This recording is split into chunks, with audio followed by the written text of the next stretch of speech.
Já imaginou que louco seria se aqui na Terra chovesse metano? Isso acontece em Titã, uma das luas de Saturno. Lá é tão frio que o metano é líquido. Aqui na Terra chove água. E eu não estou reclamando, chove chuva. Já paraste para pensar como na palavra chuva tem o som que a chuva faz? Shhh. Será que isso acontece por acaso? Ou será que é tudo planejado e shhh, se shhh de chuva significa shhh de chuva? Já imaginou como seria se você nunca mais confundisse o CH e o X na hora de escrever o som sh? Bom, antigamente era mais fácil. Vem comigo hoje aprender o porquê disso. Por que nós temos CH e X para representar sh?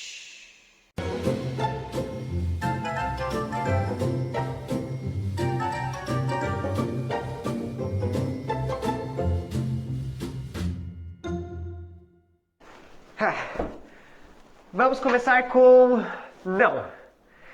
A palavra chuva não tem nada a ver com shh. Como eu expliquei nesse vídeo aqui, os sons, os significantes das línguas não tem nada a ver com o seu significado. Uma coisa não tem a ver com a outra. Então o som sh não tem nada a ver com a palavra chuva em si. O que eu quero dizer é que a palavra chuva não tem nada nela que indique que a palavra chuva significa chuva. E eu posso provar. Precisamos primeiro fazer uma distinção básica de escrita fonética e escrita etimológica. Por exemplo, a escrita do português, ela é mais fonética ou mais etimológica? Bom, ela contém traços das duas. Uma escrita fonética representa cada som da língua com uma letra só. E uma escrita etimológica leva em consideração o etmo, ou seja, a origem da língua.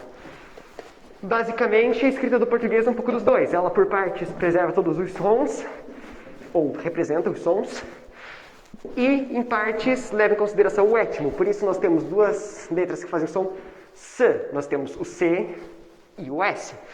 Nós temos também o H no início das palavras. O H é totalmente etimológico. Ele existe na escrita do português porque há muito tempo esse H era pronunciado como H no latim.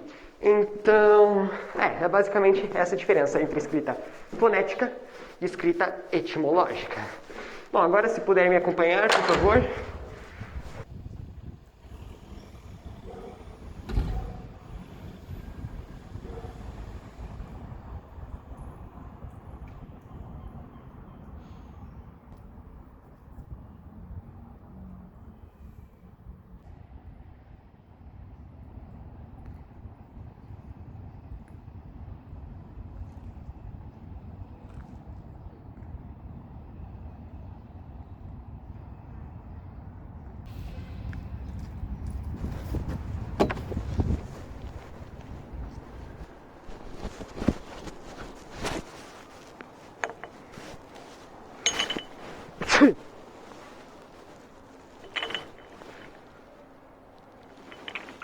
Eis a minha xícara de chá, ou chávena.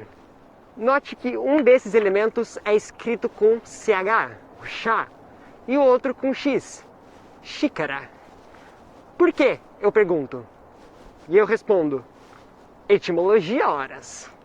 Isso acontece porque antigamente esses sons eram diferentes. Cada grafema representava um som, é o que eu quero dizer.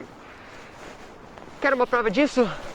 Quando nós vamos para a região de Trás-os-Montes, nós vamos para a cidade de Chaves. Como eles falam a palavra Chaves lá?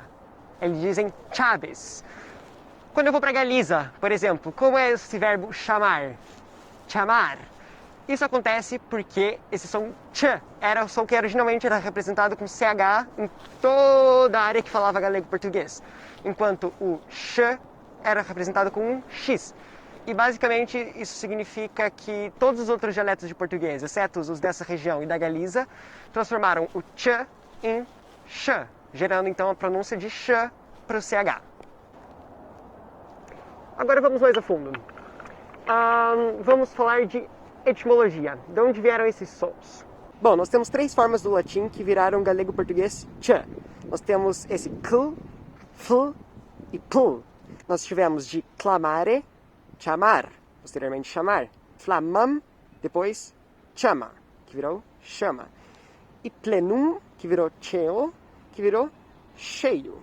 Ou seja, essas formas c, f e pl viraram sempre o galego-português ch. Mas essas palavras, assim, o latim ainda era uma língua muito corrente na língua das pessoas. Então, algumas palavras latinas foram reintroduzidas. E as que foram reintroduzidas depois ganharam um r ao invés de um l. Então, de plagam, nós tivemos chaga.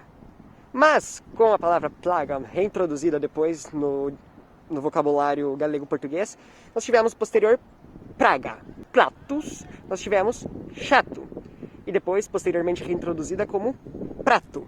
Para continuar, só um parênteses sobre essa segunda mudança de som, nós podemos comparar com o espanhol e ver as palavras que foram introduzidas depois na língua portuguesa. Nós temos o português branco, em espanhol, blanco. Português prazer, espanhol, placer. E depois nós temos frecha, espanhol, flecha, e frauta, espanhol, flauta. Mas agora você olha para essas duas e fica tipo, espera, mas nós não falamos dessa. Bom, essas formas foram hipercorrigidas, elas foram relatinizadas depois, mas elas ainda existem em galego, ainda é frecha e frauta. Ainda estendendo mais um pouco essa outra curiosidade, a palavra olho vem de oculum, que virou óculo por um tempo. Esse k virou lha por muitos motivos que eu não vou entrar agora, hein? Mas o que vocês precisam saber é que pl, fl e k geraram galego-português ch, que viraram português ch. Enquanto isso, o som sh era representado com x em galego-português. E isso gerou o português atual, o que nós escrevemos com sh. Então nós tínhamos o seguinte sistema. O ch era usado para palavras que vinham de pl, f e kl, ou seja, esse som antigamente era ch. A palavra encher, que é como a palavra inflar, chorar, chave. E também tem as palavras que vêm do francês, como chicote, flecha, mas esse é outro processo totalmente. E para a forma que era representada em galego-português com x, o som sh, que até hoje usamos o sh, nós tínhamos as seguintes origens. Nós temos o sh de x, como em enxame, que vem de examen. Nós temos o som s seguido por um som mais palatal um pouco, então nós temos de roseum, roxo. E nós temos também no X as palavras de outras origens, como essa palavra do árabe, xarope, que, bom, basicamente vem do árabe. E nós ainda temos o S final, que em Portugal, e também ocorre em algumas partes do Brasil, soa como X. Mas isso foi um processo posterior. Em galego e português era tudo S, até no final das sílabas. Então, E a palavra chuva, no fim das contas, vem de pluian. Então, antigamente não tinha esse som X. Tipo, era pl, e depois virou ch, e depois virou sh. Então, uma coisa não tem nada a ver com a outra. Como eu disse, as palavras são arbitrárias, os sons são arbitrários. Então, lamento.